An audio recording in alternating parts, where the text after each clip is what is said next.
दोस्तों, हम लोग बात कर रहे थे। हमने पिछले एपिसोड में बात करी थी। जैसे मैंने आपको बताया था कि हमारे जो पारिवारिक मित्र हैं, पंडित प्रमोद फाटक, उनकी अचानक मृत्यु हुई और अप्रत्याशित रूप से हुई। अच्छे खासे चलते फिरते घर से निकले, हॉस्पिटल अपने मेडिकल स्टोर गए, दवाई ली और वहीं पे उनको सीने में दर्द हुआ। और जब तक लोग बाग उनको हॉस्पिटल में इंडोर करते, उसके पहले गेट के पहले उनका हार्ट फेल हो गया। तो ये इस पे हम लोगों ने पिछला एपिसोड बनाया था कि आखिर उससे कौन से कारण हो सकते हैं जिसके कारण ये हुआ था। तो पहला कारण हमको समझ में आया कि उनको एक तो था कि उनको सर्दी खांसी की मतलब जो एलर्जिक बीमारी जो थी वो राजरोग में शामिल थी उनके। तो ये तो एक एक कारण निकला था उसमें कि ये इसमें जो है इस कारण इसमें जो उसकी रिकवरी जल्दी नहीं हुई, या उसके कारण जो है अपने हार्ट पे जो इम्पैक्ट आया होगा। तो एक तो कारण वो निकला। अच्छा, दूसरे वो बहुत स्लिम थे। प्रमोद बहुत स्लिम रहे शुरू से, बहुत कभी ऐसे बहुत फैटी नहीं रहे। लेकिन एक दूसरा कारण मैंने अभी स्टडी करी तो उसमें मुझे ये पता लगा कि हम लोग का जो खान पान है, इस खान पान में हम लोग जनरली हैवी प्रोटीन्स बहुत लेते हैं, हैवी फैट्स बहुत लेते हैं। और खासकर जो ब्राह्मणों का खाना है उसमें आपको बहुत ज़्यादा शुगर, बहुत ज़्यादा क्रीमी खाना, बहुत चटपटा खाना, और महाराष्ट्र में भी होता है तो ये कि चटपटा खाना खाते हैं लोग। तो वो चटपटा खाना जो रहता है उसमें तेल ज़्यादा रहता है, उसमें मिर्ची ज़्यादा रहती है। तो इनके इम्पैक्ट भी जो है ये आपके हेल्थ में बहुत अच्छा इम्पैक्ट नहीं डालते ये।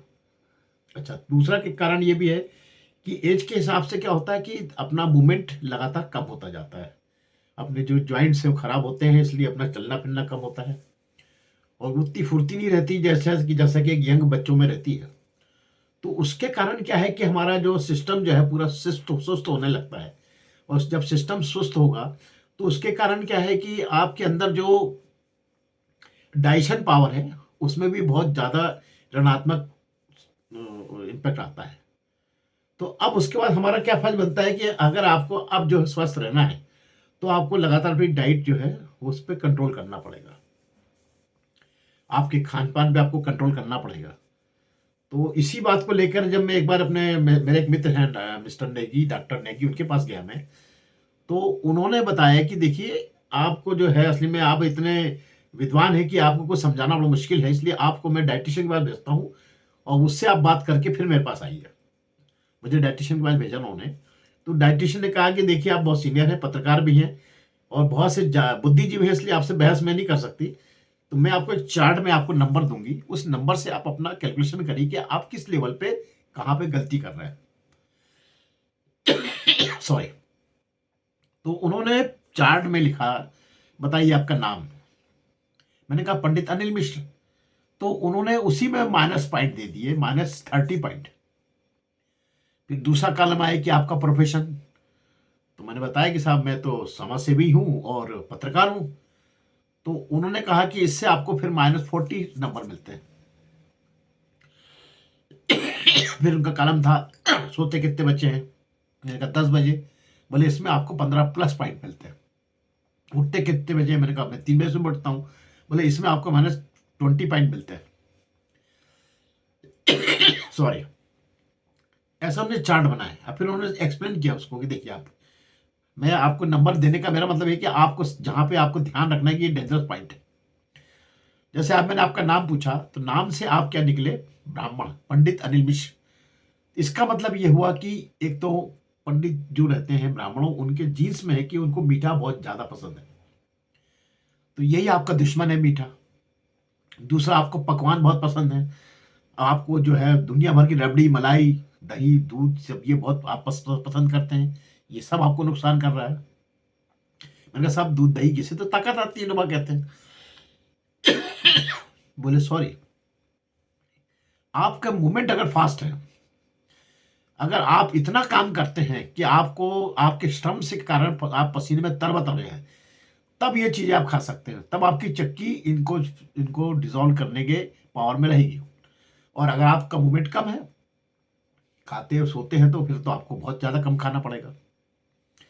तो उन्होंने मुझे बताया कि देखिए, इसलिए मैंने आपको इसमें माइनस नंबर दिए है कि आप एक तो मीठा खाते हैं, दूसरे आप गरिष्ठ खाते हैं, दूसरा आप ब्राह्मणों के साथ में दिक्कत क्या रहती है कि आपको जनरली खाने के लिए बुलाया जाता है। तो खाना खाने जाने में आपको जो है वहाँ पर हेवी खाना मिलता है।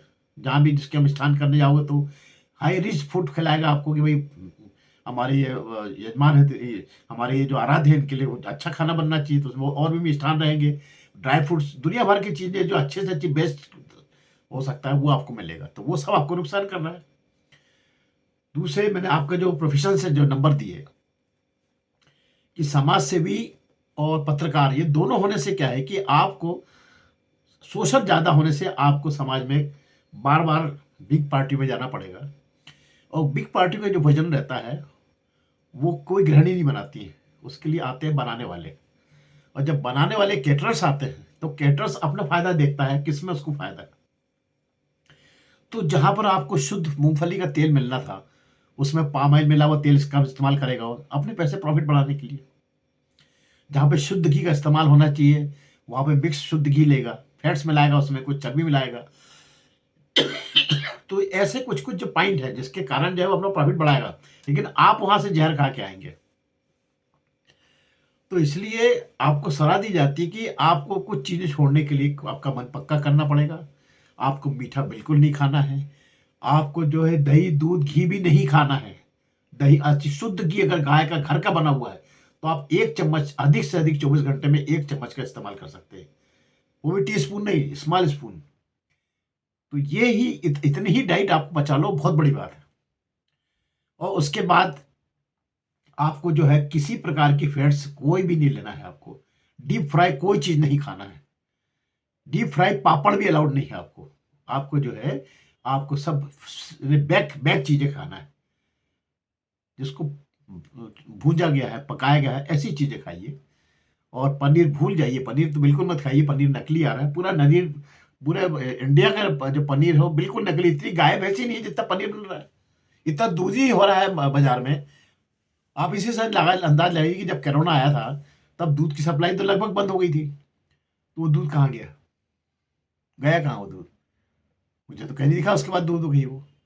तो इसका मतलब मान लीजिए कि दूध आपके जो सप्लाई होता है उसमें 60% दूध में आपको नकली मिला के बढ़ाया, दूध में असली दूध में नकली मिला के बढ़ा के दिया जाता है वो। और कोई से दूध का भुला नहीं धुला नहीं, ना वो आपके दूध देने वाले और ना लेने वाले। इसलिए आपको उसमें सब में प्रिकॉशन रखना पड़ेगा। अगर आपको अच्छा खाना है तो घर में जो गैया आपने खुद की गैया रखी है। अगर आपको अच्छा अच्छा फसल खाना है तो घर में 1 आध एकड़ में आप नेचुरोपैथी अपनी फसल करवाइए, कहीं ऑर्गेनिक प्रोडक्शन लीजिए। अगर आप चाहते हैं अच्छा रहना, और नहीं अगर ये नहीं कर सकते हैं तो खाना कम करिए। आप जितना सुपाच्य हल्का भोजन करेंगे उतना आप मस्त रहेंगे। तो अभी दूसरा कारण निकल के आया कि आपको अपने खान पान में कड़क होना पड़ेगा, और आधा पेट सलाद खाना आपका अनिवार्य है। खाना खाने के लिए अगर आप 4 रोटी खाते हैं तो 2 ही रोटी खाइए, और 2 रोटी के बराबर सैलेड खाइए जिसमें आपके सारे विटामिन मिल जाए। और सैलेड में आप चुकंदर ले लीजिए, गाजर ले लीजिए, मूली ले लीजिए, हरे पत्ते की सब्जियां ले लीजिए, उसके ऊपर अनार के दाने ले लीजिए, और इनको बाकायदा कीमा करके ऊपर से अनार के दाने डाल लीजिए, और खा के देखिए क्या टेस्टी लगता है वो, और सारे विटामिन मिल जाएंगे आपको। जब अलग अलग प्रकार के हर्बल्स अपन लेंगे तो सारे विटामिन अपने को मिल जाएंगे। तो ये एक कुछ ऐसी चीजें हैं जिसको करना अनिवार्य है। और ये सब जब इसके अलावा आपका सोने खाने का जो पैटर्न है वो सब सुधारना पड़ेगा आपको। अगर आपको पार्टी में जाना पड़ता है ज़्यादा तो तुमने कहा कि आप घर से खाना खा के जाइए सादा अपना, और वहाँ पे खाने की एक्टिंग करिए सर कि मैं खाना खा रहा हूँ, जिसमें लोग ये ना कहेंगे अरे यार बड़ा कट रहा है, खाना नहीं खा रहा। कुछ भी एक चीज़ उठा लीजिए, सैलेड उठा लीजिए, कॉफ़ी उठा लीजिए, कुछ पान मुंह में भर लीजिए पहले ही। लोग वो तो हमारे उसने जो डाइटिशियन ने कहा कि आप तो जहाँ से एक्सिट होते हैं वहाँ से घुसिए, तो आखिर में पान रहता है और कॉफ़ी रहता है। आप कॉफ़ी का मग लेके घूमते रहिए पूरे स्टेट में, पूरे अपनी कम्युनिटी में, कि सबको लग जाएगा कि भाई हाँ इन्हें खाना खा लिया अब कॉफ़ी पी रहे हैं। या पान ले लीजिए कि भाई हमने खाना खा लिया, पान खा रहा हूँ मैं। इसके ध्यान मेजबान नहीं रखता कि कौन ने क्या खाया। हाँ, जो नहीं खाएगा नोटिस अलग दिखाएगी कि कुछ नहीं खा रहा है, दिख रहा है, इसलिए कुछ खाते लेके घूम लीजिए, अपना सोशल जो है अपना धर्म करने पालन करके वापस आइए। इससे आपका बहुत बचत हो सकती है, आपके कोलेस्ट्रॉल की बहुत बड़ी बचत हो सकती है। तो ये कुछ ऐसे नियम हैं जिसको करने से आपको फायदा होगा। तो दूसरा कारण हमने निकाला कि इसमें जो भोजन है, ये भोजन हमारी चक्की से ज़्यादा अपन खा रहे हैं, जितनी अपनी चक्की की ज़रूरत है उससे ज़्यादा अपन खा रहे हैं। अब आप बोलेंगे इसका कैसे अपन फार्मूला निकालें कि ये जो है खाना, ये अपने हमारे शरीर से ज़्यादा है कम? तो सीधी सी बात है, अगर आपका वजन बढ़ रहा है, वही बी एम यू जो है, BMI जो होता है, बॉडी बॉडी आपका जो वजन है और आपका उसका इंडेक्स बनता है, हाइट से उसका इंडेक्स बनता है BMI में। अगर 5 फीट हाइट है तो आपका 50 किलो वजन होना चाहिए, 6 फीट हाइट है तो 60 किलो होना चाहिए, 5 फीट 4 इंच है तो 54 किलो होना चाहिए। अब आप नाप लीजिएगा वजन आपका भी कितना है। अब मैं 70 किलो का आदमी हूँ, 80 किलो का आदमी हूँ, मेरी हाइट जो है 5 फीट 4 इंच भी नहीं है। तो इसका मतलब ये है कि 54 किलो के ऊपर जितना वजन है वो क्या है भाई, हड्डी का वेट तो फिक्स है। तो इसके ऊपर सब जो है मांस और चर्बी हुई ना, मांस चर्बी और गैसेस, तो इनसे आपको बचना पड़ेगा। इसको आपको आपका वजन 54 का अगर 5.4 है तो 54 ना हो तो कम से कम 60 तो रहे। अभी तो आपका 80 चल रहा है, 20 किलो ज़्यादा है। तो क्यों नहीं आपको कोलेस्ट्रॉल बढ़ेगा, क्यों नहीं आपको अटैक आएगा, सब आएंगे बराबर। तो अपना वजन कम करने का प्रयास करिए। और वजन कम करना किसी डाइटिशियन यानी उससे नहीं होता कि आप डाइट कुछ करने से, अपने एक्सरसाइज करने से कर लोगे, नहीं कर पाओगे आप। उतनी एक्सरसाइज अपने अभी संभव नहीं है। इसलिए डाइट को कम करो आप, और लिक्विड बढ़ाओ, सॉलिड कम करो, लिक्विड बढ़ाओ। सूप पियो और जूस पियो। जूस भी मतलब घर का बना हुआ, बाजार का रेडीमेड जूस तो बिल्कुल मत लेना, शुगर ही शुगर होती है उसमें। तो घर का जो जूस रहता है बना हुआ वो लीजिए। और घर का जूस मतलब कैसा कि आपने एक सीजनल में जाम काटा, उसको मिक्स किया, मिक्सी में चलाया और उसको पी लिया आपने। या आप जाम ही खा सकते हैं तो बहुत ही अच्छा, अगर दांत वांत ठीक है तो वो सीधे खाओ तो ज़्यादा अच्छा। कोई दूसरा फल जो है पपीता काटा आपने, अगर आप खा सकते हैं सीधे तो खा लीजिए, वरना आप मिक्सी में घुमाइए और ले लीजिए, उसका सूप बना के पी लीजिए। जितनी हरी पत्तियां हैं उनका सूप बना लीजिए। ठंड में तो सूप, आप वो सूप बनाना ज़्यादा अच्छा है जिसमें ठंडक नहीं रहेगी। और गर्मी में आप उसको जो है अपना दूसरे हिसाब से ले लीजिए। तो डॉक्टर ने तो यहाँ तक कह दिया कि आप खरगोश बन जाइए, यानी खरगोश के तरह से हरी पत्ती खाता हो।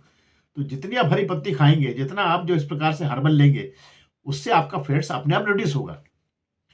शर्त यह कि मुंह में शक्कर का एक दाना न जाए, मीठा एक बिल्कुल नहीं जाए। जितना मीठे पे आप कंट्रोल करोगे उतना ज्यादा आपका वजन अपने आप रिड्यूस होगा। ये मैं अपना उदाहरण बता रहा हूं। मैं एक बार मैंने संकल्प लिया कि मैं 6 महीने बिल्कुल नहीं खाऊंगा, और ना डीप फ्राई, कुछ भी नहीं, पापड़ भी नहीं खाऊंगा डीप फ्राई, और अचार वचार कुछ भी ऐसी जिसमें तेल मिर्च है वो कुछ नहीं खाऊंगा। तो 6 महीने के मेरे इस संकल्प में मैं 80 किलो से 74 किलो पे आ गया था, बिगर कोई एक्सरसाइज किए, घर में बैठे बैठे भी हुआ है। और बस वो ने कहा भाई ठीक है, आप सुबह ये लीजिए, सूप ले लीजिए, और अपने फिर सैलेड ले लीजिए, इसके बाद फिर खाना खाइए तो 2 रोटी खाइए बस खाली, चावल नहीं खाना है आपको। और सब्जी जो खाना है वो बिल्कुल सूखी नहीं खाना है, रसीली सब्जी खाना है। और सब्जी भी छुकी हुई नहीं रहेगी, उसमें जो जीरा और वो रहेगा राई वाई, इसको बेक करेंगे तवे पे, बेक करके और उसको सीधा डाल लेंगे आप। और जहाँ तक अगर बिल्कुल नहीं जमता कि आपको ऐसा खाना, तो उसमें आधी चम्मच से भी कम में तेल में उसको कर लीजिए फ्राई, चुन करके और डाल लीजिए। जितना आप तेल तेल पे और घी पे कंट्रोल करेंगे, उतनी जल्दी आपका जो है वजन रिड्यूस होगा। अब आप बोलेंगे ऐसा क्यों है? सीधा सा कारण है, जब आप मुंह से जब तक एनर्जी लेते रहेंगे तो स्टोर एनर्जी कहाँ से चलेगी? उपवास को नियम क्यों बनाया गया? उपवास के नियम इसलिए बनाए गए थे कि उपवास करने से मुंह पे ताला लगता है। अब एनर्जी की रिक्वायरमेंट तो बॉडी में है आपकी, तब ये अंदर के जो फैट्स हैं वो जलाती है बॉडी, किसको जलाते हैं। और जैसे जैसे फैट्स जलेगा वैसे वैसे आपका वजन कम होगा। और नहीं तो ऊपर से लेते रहेंगे तो फैट्स बढ़ता रहेगा, स्टोरेज है वो तो। ऐसी लंबी लंबी लेयर होती है ना फैट्स की, बटक पे भी है, थाई पे भी है, और आपके गाल के नीचे यहाँ पर भी है। तो ये सब जो है ये फैट्स की लेयर है। तो ये फैट्स की लेयर तभी घटती है जब बाहर से उनको इंडेक्स अंदर डालना कम होगा। मुंह से डालते रहेंगे तो कभी नहीं होगा वो। मुंह पे ताला लगेगा कि भाई अब इनको बिल्कुल ही एनर्जी रिक्वायरमेंट कम हो रही है, क्योंकि इन्हें फैट्स ही नहीं ले रहे, ये तेल ही नहीं ले रहे, इनको कहाँ से एनर्जी मिलेगी, शक्कर भी नहीं ले रहे, तब वो फैट्स जलती है। इस पे ताला लगने के बाद अगर जब तक यहाँ से लेते रहोगे तब तक आपका कुछ नहीं होगा। चाहे ऐसा 10 सैकड़ों पास कर लो जिसमें आप दुनिया भर के साबुदाना खीर खा रहे हैं और वो फलाना खा रहे हैं, तो कभी नहीं होगा कुछ। करते रहो आप, उससे कुछ नहीं होगा। उपवास मतलब उपवास, मैं इस बार में जैनी लोगों की बहुत सराहना करता हूँ कि इस उपवास करने का जो आइडिया है उससे जेन्युइन जैसा कोई नहीं, कि अगर हम एक लौंग पे रह रहे हैं, एक कप गर्म पानी पे रह रहे हैं तो उतने ही लेंगे और बिल्कुल नहीं लेंगे, 15-15 दिन को उपवास कर लेते हैं। तो ये अंदर से दृढ़ संकल्प होना जरूरी है। और नहीं तो आपके दिमाग में क्या होता है, जैसे ही आपने उपवास किया, का नाम मन में सोचा कल उपवास करूंगा, तो पहली बॉडी यहाँ पर जो है वो मैसेज देने लगती है, अरे कमजोर हो रहे हो, अरे भाई कुछ खाओ भाई। उपवास सुबह 8 बजे आपको लगता है कुछ खाना पड़ेगा, जबकि रोज वैसे भी आप जब नाश्ता करते हो तो 9-10 बजे करते हो। लेकिन सुबह से ही आपको याद आ रही कि आज तो भूखे रहे कुछ लेना पड़ेगा भाई, कुछ लेना पड़ेगा। तो ये मतलब ये है आपका जो बॉडी का जो बदमाश है ना, ये सिंपैथेटिक सिस्टम, ये आपको बार बार प्रेरित होता है, कुछ कर लो, कुछ लो, कुछ खाओ पियो। और जबकि आप जो संकल्प ले लो कि नहीं खाना, जब यहाँ ताला लगेगा तो ये फैट्स अपने आप जलेंगे ये, क्योंकि एनर्जी की रिक्वायरमेंट तो बॉडी को है, तो वो कहाँ से लेगी, जब यहाँ से नहीं मिल रहा है तो पेट में भी नहीं, कहाँ से लेगी, फिर ये फैट्स चलेंगी, ये फैट्स जलेंगे, ये आपकी तोंद कम होगी, यहाँ फैट्स कम होंगे, थाई और बटक की थाई जो फैट्स जलेंगे। लेकिन उसके लिए टाइम तो दो आप उसको। यानी ये अगर आप 10 दिन भी बिगर शक्कर और घी और तेल के रह गए, तो समझ लो कि 11वें दिन से ये खटना चालू हो जाएगा। और मेरा दावा है कि आप डेली वजन लेके देख लीजिए, आपका वजन रोज 25 से 10 ग्राम से 25 ग्राम बराबर कम होता जाएगा। और 1 महीने में आपका बराबर 1-2 किलो 3 किलो 4 किलो वजन कम होता जाएगा।